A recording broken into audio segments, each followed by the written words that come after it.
In the next 6 weeks, we're going to be discussing inspirations, as I say in the title, from the Holy Science.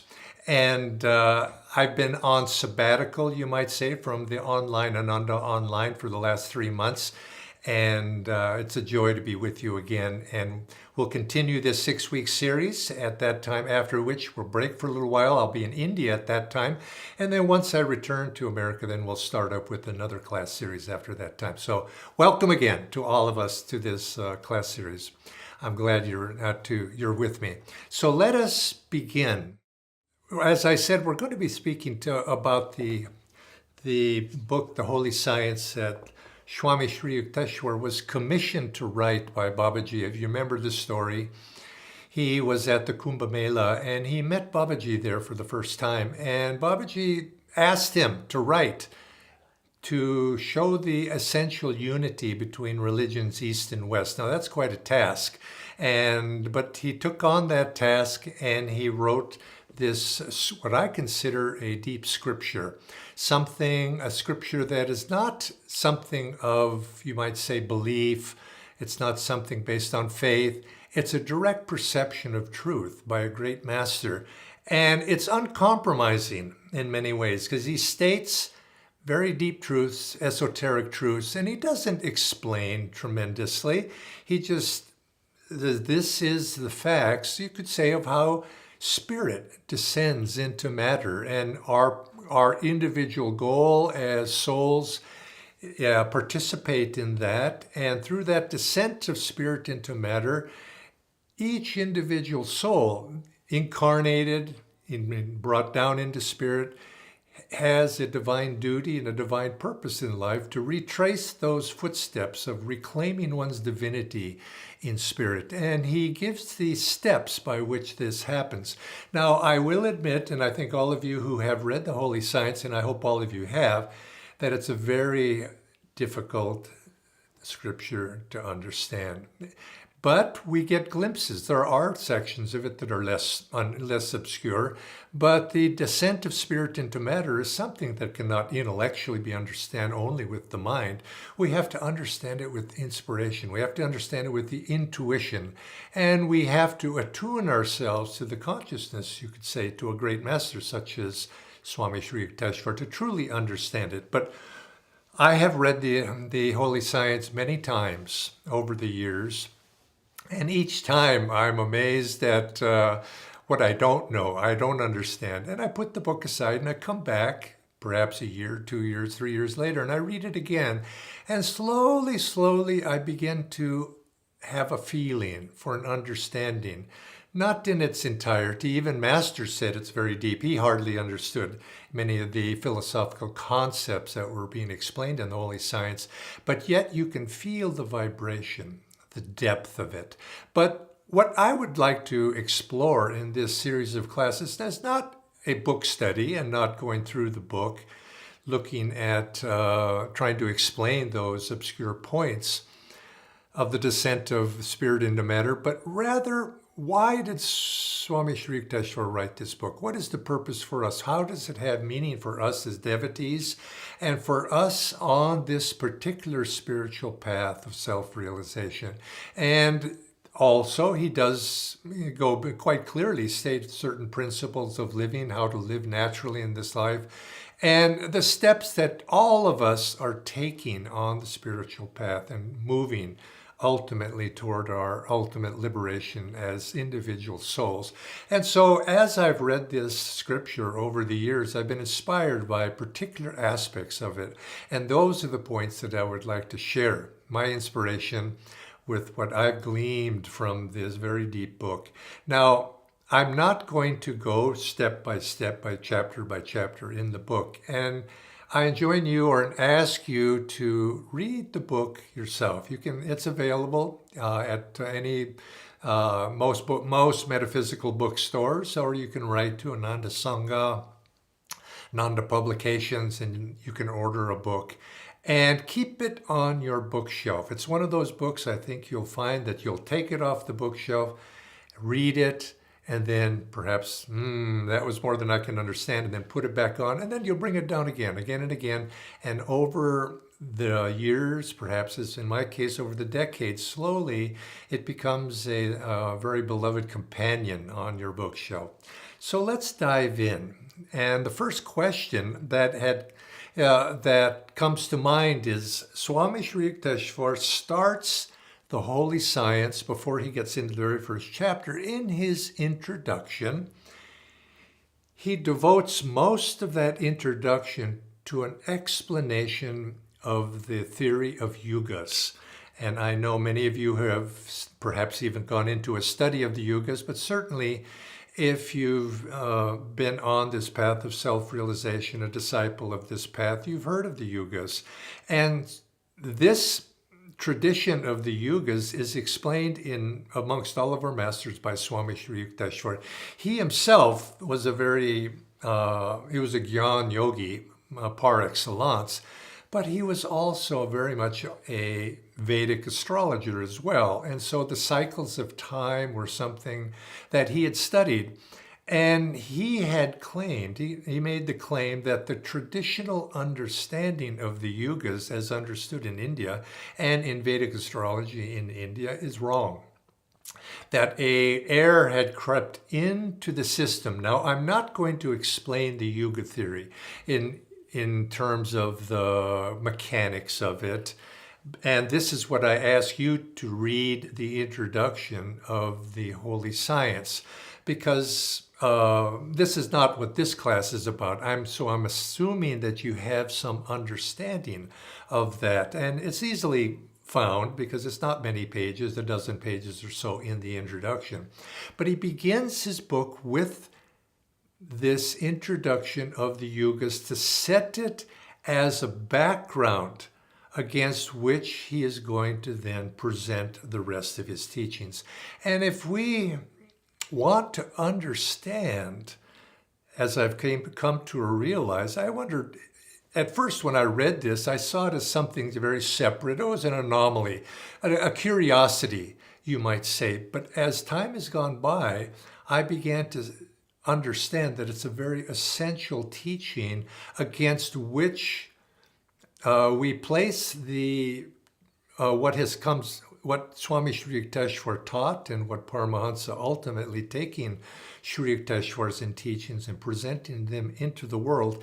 In order to truly understand Masters, Paramhansa Yogananda's mission and what they were teaching, it's important to understand the context against the background of the teachings of the yugas, the cycles of time.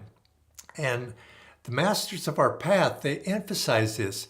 And you could say this study of the yugas and this understanding of the yugas, in order for us to realize, understand the path of yoga as taught by Master, is somewhat unique to our path. I don't believe it's taught anywhere else except in this tradition of self-realization. But it's core as to why our teachings had been presented into the world at this time, and for us to really be able to see why perhaps some of the things that have been taught that Master Paramhansa Yogananda brought into the world, why he did so.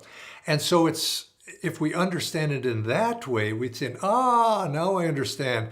It's particular to our tradition, but to understand it, why Master presented his teachings the way he did, it's because of the fact that what Swami Sri Yukteswar is saying is that we as a society, as a civilization, as a world, we have entered into a new age. Now it's common in common parlance, the new age, theory of the new age. That phrase have been bandied about very casually, and I think in society as a whole. It's because there's a sense that, and even modern society as a whole that are not in the path of yoga, has some inkling, some sense that yes, it is a new age. There's something different. Certainly the 20th century is very, very different than the 19th. 19th was a bit different from the 18th, but there is a change that is taking place that is accelerating.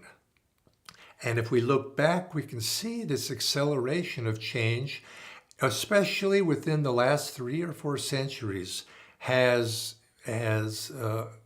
dramatically, you might say, is dramatically been different than what preceded it. We have entered, as the masters have said, we have entered a new age of particularly characterized by the age of energy, that there is a quickening of understanding. There's a quickening of awareness. And in his book, Swami Sri Yukteswar explains why that quickening is taking place. It's because of various cosmic forces that of our solar system in the larger galaxy in which we're rotating in this galaxy. And as we move closer to the center of that galaxy, there's a wave of energy coming from the heart of the galaxy, cosmic forces, that enlivens understanding, enlivens consciousness, enlivens awareness on the earth. And so, in a passive sense, mankind, just by the fact that we are in this upward flow of greater awareness taking place, the awareness of individuals incarnated in this day and age, are also increased, that awareness increased. And I have to just casually, I look at people being born now, and I think, young people seem to be much more aware than I was when I was their age. Now, I thought that may be very subjective and a generalization because it's not always true for everybody, but it seems so. People seem to understand things very intuitively that I was somewhat, I didn't understand. Although on a soul level, I don't necessarily, I understood things on a soul level, perhaps that was unique to me. But a general upliftment, a general awakening to realities is taking place very slowly. This yugas, the passage of time, are very long rhythms. But it's hopeful in the sense, as compared to the old understanding of the cycles of time. The traditional view would be that we are in Kali Yuga, an age that goes for hundreds of thousands of years, and that we're, you might say, doomed to be in this age of Kali, which is an age of darkness, an age of where awareness is obscured. We're doomed to be in this, incarnated in mankind in this for hundreds of thousands of years. And Swami Sri Yukteswar would say, no, that's not true. The cycle of the ages is much shorter than that, and that we have now entered into this what's called Dwapara Yuga. And the teachings of self-realization that have been presented by our masters are teachings that are specifically attuned and have come into the world at this time because of this movement of the world at large, society at large, into this new age of energy, which is known as Dwapara. Dwapara Yuga formally began, you could say we had moved from Kali Yuga into Dwapara Yuga roughly around the year 1700. And we had, plus or minus a little bit, but we had moved into Dwapara Yuga fully around 1900. That an age of great scientific awakening in terms of physics and Einstein and relativity. And there are certain characteristics of Dwapara Yuga that you can see manifested, a world of energy, a world of greater understanding. And this is what Swami Sri Yukteswar wanted to emphasize and wanted to make people aware, because it's a message of great hope. It's a message also of challenge, because when moving into a new age, it's hopeful in the sense that we are in a consciousness is awakening. And so that very by its nature gives a certain sense of purpose, a sense of awakening. And it's also a sense that we are ascending. And by writing as at Babaji's command, by writing the Holy Science, he outlines the stages by which this awakening takes place, and he projects into the future the inevitable stages which each soul will ultimately pass through if they make the effort to do so. And so consequently, when I first read about this, I thought, this is fantastic. There's a purpose to life. It confirms my own inner feeling, intuition, that there has to be meaning to life. And through the holy science, Swami Sri Yukteswar lays out, you could say, the foundation and the steps by which consciousness ultimately descended into matter and by which it ultimately finds its release. Now that to me was a very hopeful message. But it's also, I would say, this is a time of change. It's a time of challenge. And why is that? It's been my observation that people often will express a desire to change. They think, oh, that's great, I want to change. But it's also been my observation that most people resist change. They don't really like it. They think they do, but when it actually happens, they don't. Because we tend to be attached to the status quo. Because change means I'm going to have to give up this, and some new thing is coming. It's a new challenge. It's that old saying, I believe it's an Asian, Chinese perhaps.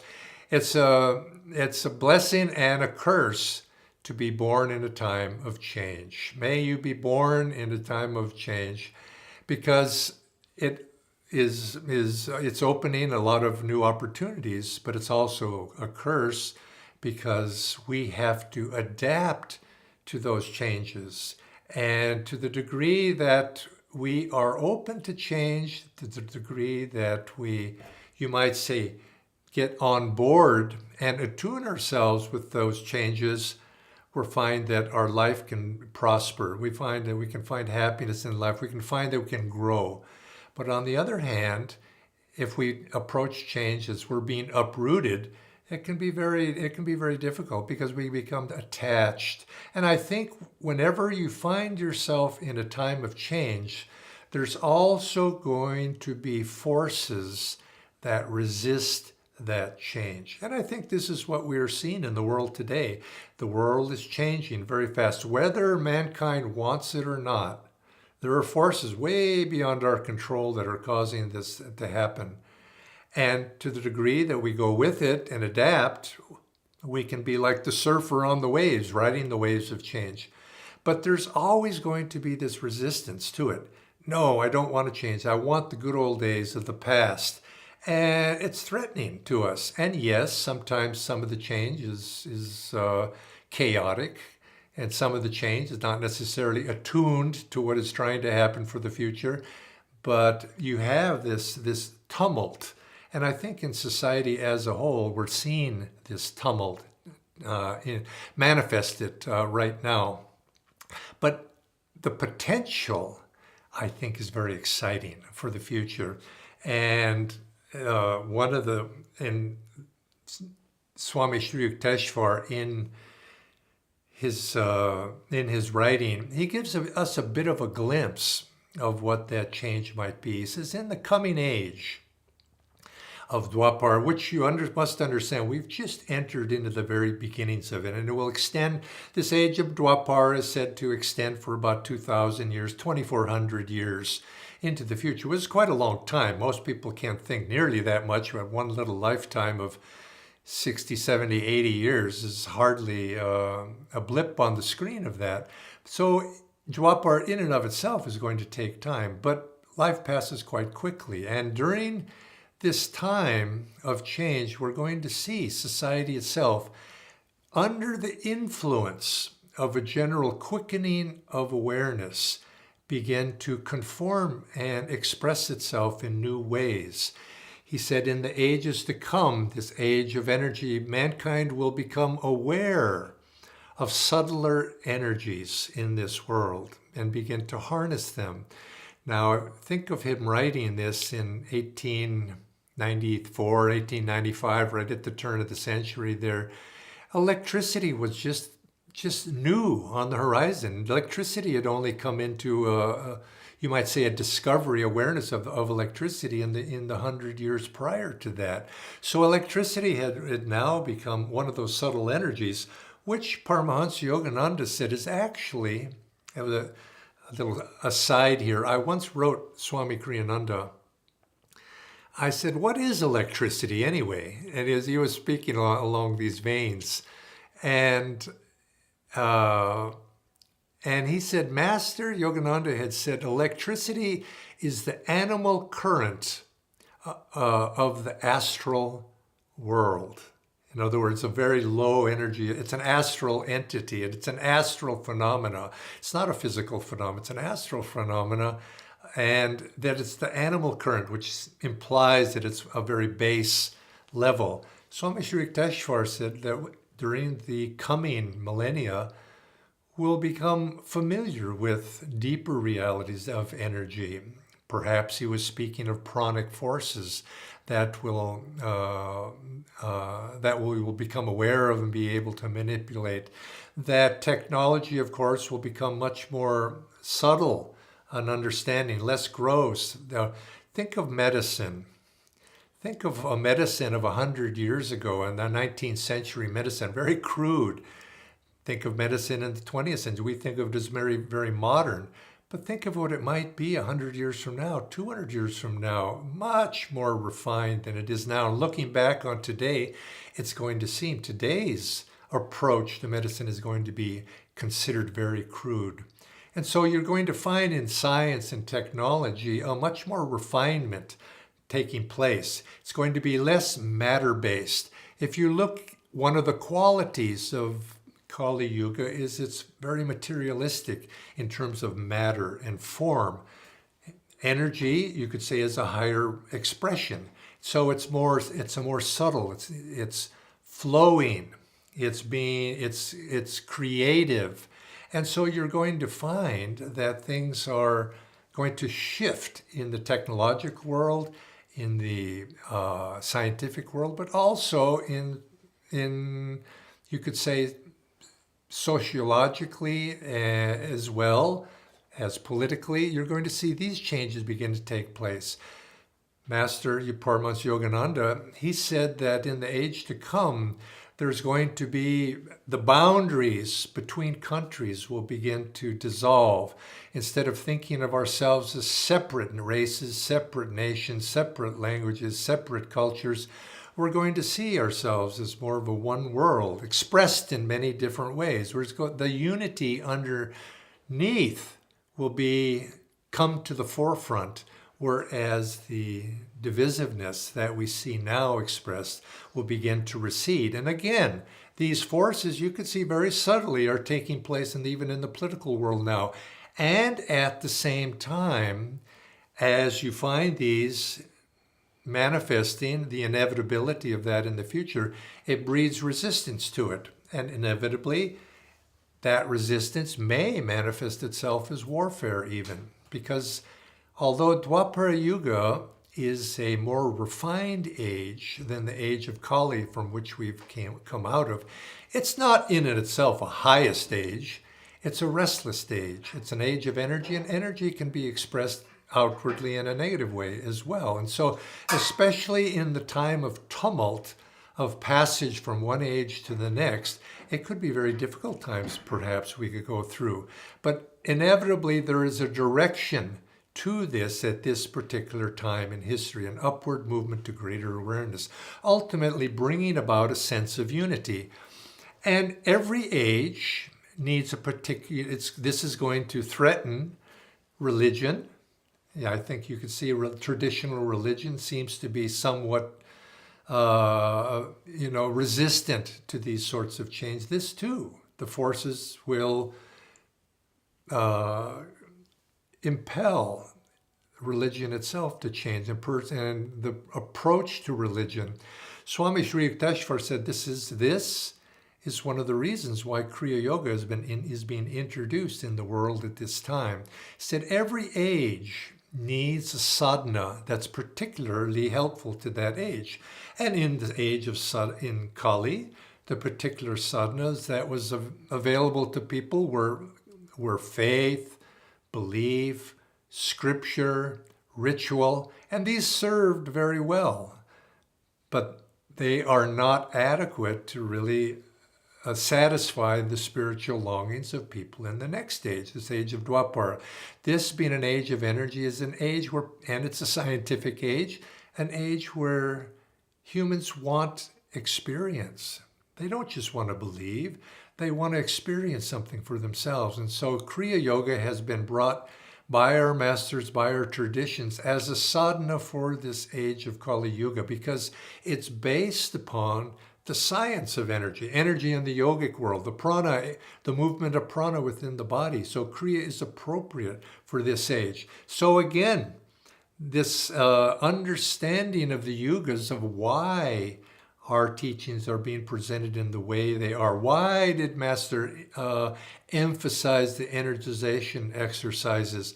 Why is this speaking of, when we speak about attitudes, when we speak about uplifting the energy from the base of the spine up to the point between the eyebrows, we're assuming an understanding of inner forces, of inner energy. And this is at the heart of the science of yoga, and particularly the science of Kriya Yoga. So you can see the world is changing technologically, it's changing socially, it's changing politically, and it's changing spiritually.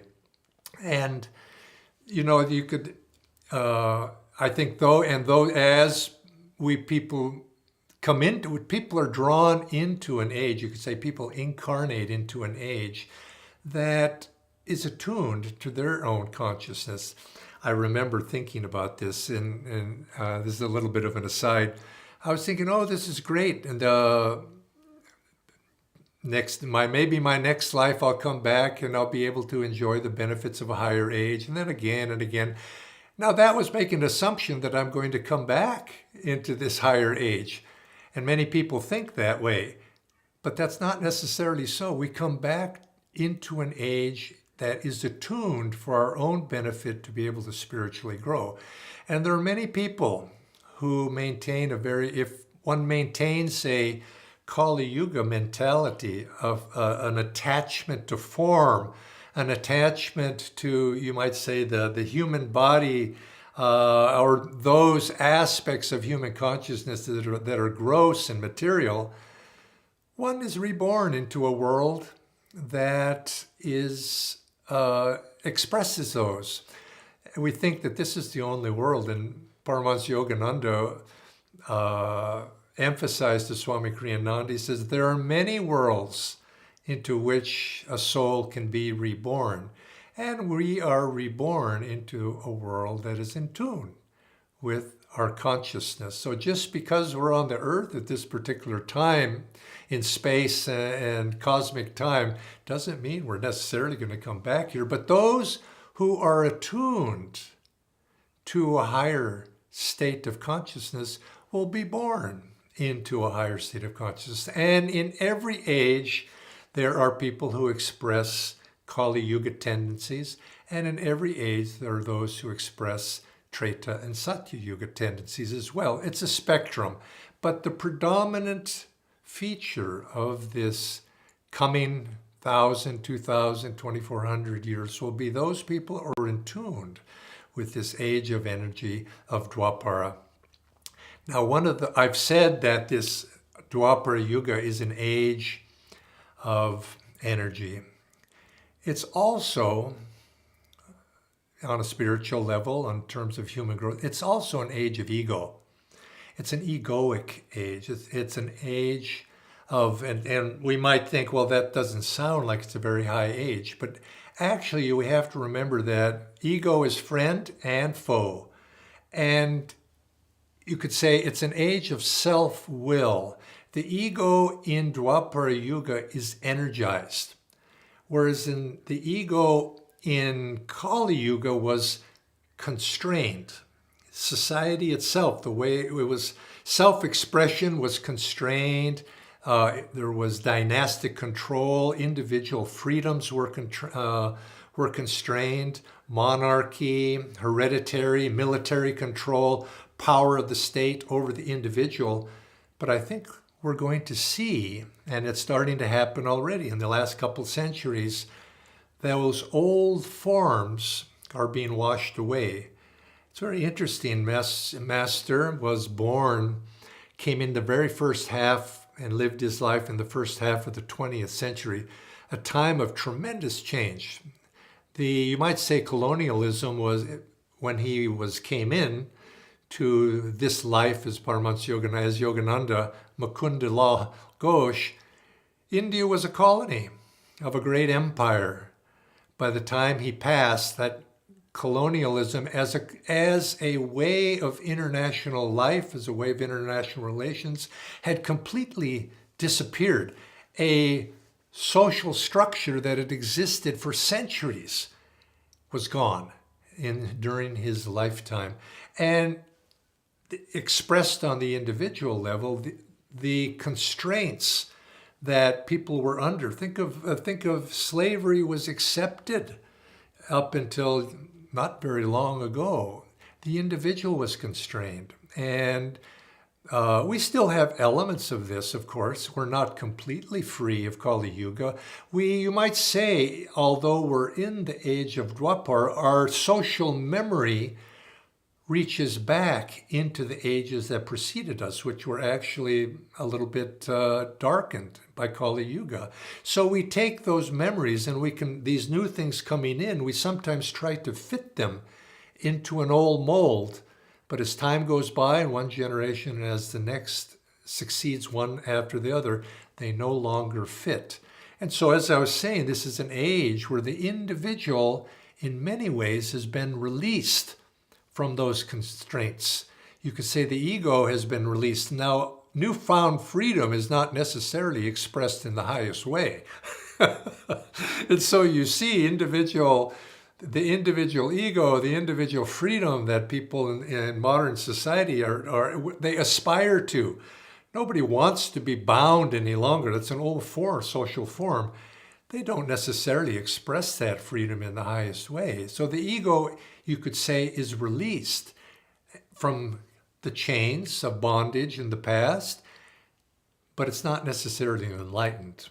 It has freedom to express itself for good or for evil, but yet you give energy to something and it does tend toward chaos until it finally organizes itself. And we're in that stage right now where it's a very egoic age. Dwapara Yuga itself is said to be an egoic age. And one of the lessons of Dwapara Yuga will be learning to harness the ego in a positive direction. It is, you might say, it begins every man for himself, express oneself, get what is mine, and satisfy that ego. And we begin to learn the lesson that wouldn't I be happier if I expanded that sense of little self to include other people in my aura of who and what I am? And we find it's my sense, and I think this is, we'll come back to it later in the Holy Science, I think confirmed by Swami Sri Yukteswar, that one of the lessons of Dwapara Yuga in this next 2,000 years will be society learning to turn self-interest into enlightened self-interest. The little ego of me and mine, only for myself, comes to learn that by helping others, by expanding my sense to help others, I am the ultimate beneficiary in that. Now, that in itself is not necessarily the highest state, but it certainly is a state higher than we're in right now, to see my neighbor as myself. And by helping my neighbor, I help myself. By one nation helping another nation, breaking down those boundaries, I help myself. By gathering together with others, I help my little self. I grow. This is what Paramhansa Yogananda defined as the social way to God. The expansion of sympathies from me and mine and my little family into including others into my family, and ultimately my neighbors, my larger sense of family, ultimately my town, my village, my nation, they're all included in my family, my larger family. And to make that a reality of our understanding. Now, if that is so, does that not give us a clue as to why Paramhansa Yogananda emphasized this concept of communities when he did? Now, this is right at the very beginning of this age. And he, of course, made an effort at his retreat facility in Encinitas to start the community, but it didn't work. It fell, it was abandoned, the effort was abandoned, but he planted the seeds in his disciples. And one disciple particularly took that up, and that was Swami Kriyananda, who vowed to make that vision of communities a reality in his lifetime. And out of that, Ananda village and the concept of intentional communities took root. And again, this is at the very beginning of a Dwapara Yuga, but this is a very Dwapara Yuga concept, which, as Master said and predicted, this concept of community will spread like wildfire in the age to come. Now, is that my lifetime? Probably not, because I don't have much left. But is it in your lifetime, those of you who are in your 20s or 30s? Maybe, if you choose to make it so. But even if it's not, if it's only ones and twos or threes or fours here and there, in the age to come, this idea of working together that will bring ultimately happiness to each one of us. High thinking and plain living lead to the highest happiness, is what Paramhansa Yogananda said. So if you think of it in this way, you can understand the context in which Paramhansa Yogananda was speaking. He was introducing these concepts at a time.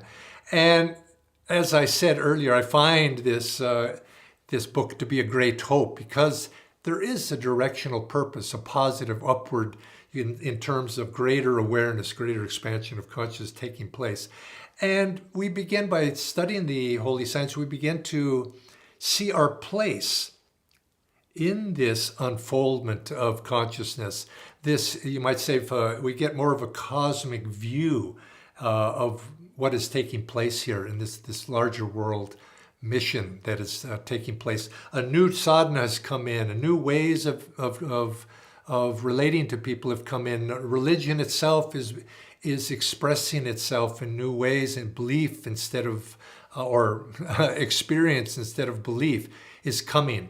And all of these hold out great promise for us. And through studying or reading and understanding the holy science, we begin to see this context of how we ourselves will be able to participate in that. And so in the weeks to come, I'd like to extract certain elements from the holy science of how we might attune ourselves to that flow that is taking place. Because remember, there is a cosmic flow. It's now my individual effort is to harmonize with that larger flow. But that flow is it's like the wind. If we raise our sail to catch the wind, we can make great spiritual progress. But if we ignore it, in a sense, we miss that opportunity and we remain stuck in old ways of thinking. And of course, as we incarnate again and again, we find ourselves drawn to those worlds that are in tune with the consciousness that we have when we pass from this world. And so let's make this a fun study. And as we go forward in the weeks to come, what I'm going to do, and I'm not going to do it this week, but I would like to, generally our classes will be for 45 minutes. The first half hour, I'd like to speak about a topic that has inspired me, and then I'd like to open it up to questions and answers. You can, and of course, if you have any, I'm not doing that this week, just to get started. But if there's any questions, please send them in in the chat box to Barakil, and he'll take them and hand them to me, and you can do that for this week too. You can send them in to Barakil, and I will then answer them, or at least one or two or a few of them next week. And of course, questions that come up next week, you can write them into the chat box, and we'll dedicate the last portion of each class to answering questions and anything of a particular interest that you have. But all I ask is that you address your questions to the topic that we're speaking about that week, and then I think it'll help broaden the discussion. And so until next week, let's come back, and you could say this week was a bit of an introduction about the background, the context, Dwapara Yuga, the yugas. Read that introduction of the holy science to fully understand what it is that I'm speaking about. I think most of you have, but reread it because it's well worth the effort. And so I look forward to speaking with you once again next week. God bless all of you. Joy to you.